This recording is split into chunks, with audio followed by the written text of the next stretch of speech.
We've cooked our bacon and sauteed our onions in the bacon-infused olive oil. Now we have our collard greens. I'm going to add them to the pot.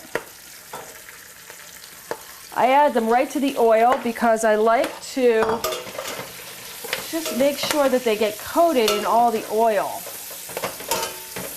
before I add our other ingredients. Okay, they get all that flavor. I'm going to add some vinegar. That gives it a nice bite. Some salt and pepper, of course. I'm going to add some mirin. You could throw in some sugar or some honey.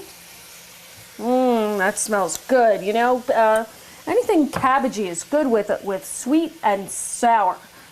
Sweet is the mirin and sour is the rice vinegar. Let's give it another toss. That looks great.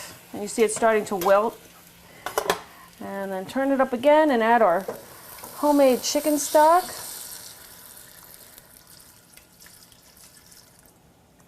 And we're going to simmer that for about 20 minutes till the collards release all their nutrients and get tender.